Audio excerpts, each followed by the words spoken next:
एक बार की बात है। एक गांव में एक मूर्तिकार रहता था जो बहुत ही खूबसूरत मूर्तियां बनाया करता था।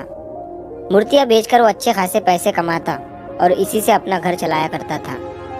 उस मूर्तिकार का 10-12 साल का एक लड़का भी था और वो भी अपने पिता के साथ मिलकर बचपन से ही मूर्तियां बनाया करता था। और यहाँ तक कि वो 10-12 साल का लड़का भी बहुत ही खूबसूरत मूर्तियां बनाता था। उसके पिता उसकी मूर्तियां देखकर बहुत खुश होते, लेकिन हमेशा उसकी बनाई हुई मूर्ति में कोई ना कोई कमी निकाल ही लेते थे। लेकिन उस मूर्तिकार का बेटा कभी भी अपने पिता की बातों से निराश नहीं होता था, बल्कि वो अपने काम को जारी रखता और अपने पिता की बात को मानते हुए अगली बार वो उस गलती पर अच्छे से ध्यान देता। अब धीरे धीरे उस बच्चे की मूर्तियाँ उसके पिता की मूर्तियों से भी ज़्यादा अच्छी बनने लगी थी। फिर कुछ समय गुजरने के बाद लोगों ने उसकी बनाई मूर्तियों को ज़्यादा दाम में खरीदना शुरू कर दिया और उसके पिता की बनाई मूर्तियों को लोग पहले के ही दाम में खरीदते थे। अब समय गुजरने के बाद वो लड़का बड़ा हो गया और अब वो अपने पिता से भी ज़्यादा कमाने लगा। लेकिन अभी भी उसके पिता उसकी बनाई हुई मूर्तियों में कुछ ना कुछ गलती निकाल ही लेते थे। लेकिन अब उसके बेटे को ये बात अच्छी नहीं लगने लगी थी।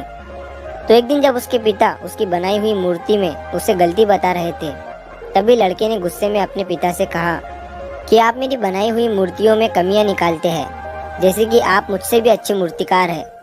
आपको पता है ना कि मेरी बनाई गई मूर्तियाँ आपकी मूर्तियों से कई ज़्यादा दाम में बिकती है। इसका मतलब ये है कि मैं आपसे बेहतर और अच्छा मूर्तिकार हूँ। और अब मुझे लगता है कि मुझे आपके एडवाइस की कोई ज़रूरत नहीं है। मेरी मूर्तियाँ परफेक्ट होती है। उस दिन के बाद से उसके पिता ने उसे एडवाइस देना छोड़ दिया और अब वो अपने बेटे के काम में कोई भी गलती और कमी नहीं निकालते थे। कुछ दिनों तक लड़का अपनी मूर्तियाँ खुशी से बनाता रहा, लेकिन फिर कुछ समय बीतने के बाद उसे रियलाइज़ हुआ कि लोग अब उसके काम की इतनी तारीफ नहीं कर रहे हैं जितनी पहले करते थे, और इसी वजह से उसकी मूर्तियों की कीमत भी गिरने लगी थी। लड़के को इस बात की वजह समझ नहीं आई। उसे अपनी बनाई गई मूर्तियों में कोई भी कमी नज़र नहीं आ रही थी, जिसे सुधार कर वो फिर से अपनी मूर्तियों के दाम को उठा सके। वो इस बात से बहुत परेशान हो गया और एक दिन वो अपने पिता के पास गया और उन्हें अपनी प्रॉब्लम बताने लगा। पिता ने उसकी पूरी बात सुनी और उसे कहा, मुझे पता था कि एक दिन ये तुम्हारे साथ ज़रूर होगा। ये सुनने के बाद बेटा हैरान हो गया और उसने कहा, क्या आपको पता था कि ये होने वाला है? पिता ने हाँ में सर हिलाया और कहा, क्योंकि ये मेरे साथ बहुत साल पहले हो चुका है। तभी लड़के ने कहा, फिर आपने मुझे ये चीज़ क्यों नहीं बताई? पिता ने कहा, क्योंकि उस समय तुम समझना नहीं चाहते थे। मुझे पता है कि मैं तुम्हारी जितनी खूबसूरत मूर्ति नहीं बना सकता हूँ, इसीलिए मैं हमेशा ये कोशिश करता था कि मैं एक टीचर की तरह तुम्हारी बनाई गई मूर्तियों में कमी निकालूं। क्योंकि जो काम हम खुद करते हैं उस काम में हम कभी भी कोई गलती नहीं निकाल सकते हैं, क्योंकि हम सब अपने काम को पसंद करते हैं और सबसे अच्छा समझते हैं। लेकिन दूसरा इंसान उन गलतियों को देख सकता है जो हम अपने हाथों से किए गए काम में नहीं देख सकते। जब मैं तुम्हारी बनाई गई मूर्तियों में गलतियाँ निकालता था, तब तुम अपने काम से सेटिस्फाई नहीं होते थे और तब तुम अपने काम को और भी अच्छे से इम्प्रूव करने की कोशिश करते, और इसीलिए तुम्हारे काम में हर दिन इम्प्रूवमेंट हो रही थी और तुम्हारी मूर्तियों की प्राइस भी बढ़ रही थी।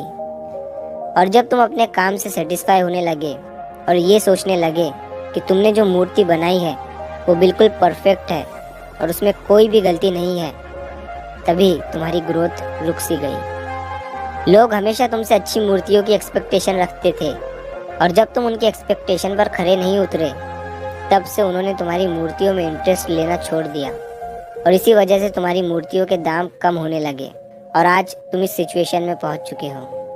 बेटे ने अपने पिता को अच्छे से सुना और थोड़ी देर के लिए शांत हो गया। फिर उसने कहा, पिताजी अब मुझे क्या करना चाहिए? पिता ने कहा, बेटा डिससेटिस्फाई होना सीखो, और यही एक चीज़ तुम्हें इंस्पायर करेंगी हमेशा अपने काम को बेहतर बनाने के लिए, हमेशा अपने काम में इम्प्रूवमेंट लाने के लिए। अगर हम हमारी लाइफ में देखें तो हमें पता चलेगा कि जब हमें या हमारे काम को कोई क्रिटिसाइज़ करता है तो हम उसे गलत समझते हैं, लेकिन अगर हम इसे अच्छे से समझें तो हमें पता चलेगा कि जब कोई हमें क्रिटिसाइज़ करता है तो वो हमारे लिए गलत नहीं, बल्कि वो हमारे लिए अपॉर्चुनिटी होती है। बस आपको वो चीज़ पॉजिटिव वे में लेना पड़ेगा। जब आपको या आपके काम को कोई क्रिटिसाइज़ करता है तो उसे एक फीडबैक की तरह समझो और उस गलती को फिक्स करो और अपनी प्रोग्रेस की तरफ बढ़ते रहो। तभी आप अपने काम में इम्प्रूवमेंट के रास्ते पर लगे रहोगे। चाहे दुनिया का कोई भी काम हो, उसका कोई अंत नहीं होता। हम जितना सीखते जाएंगे उतना इम्प्रूव करते जाएंगे, और इंसान तभी सीखता है जब वो गलतियाँ करता है। तो अगर आप इस कहानी को और भी लोगों तक पहुंचाना चाहते हो तो वीडियो को लाइक करिए, ताकि YouTube इस वीडियो को और भी लोगों तक पहुंचाए। और अगर कहानी अच्छी लगी हो तो चैनल को सब्सक्राइब ज़रूर करिए। मिलता हूँ मैं अगली बार इसी तरह की कहानी के साथ। तो सब्र करो, शुक्र करो और ज़िंदगी में आगे बढ़ो।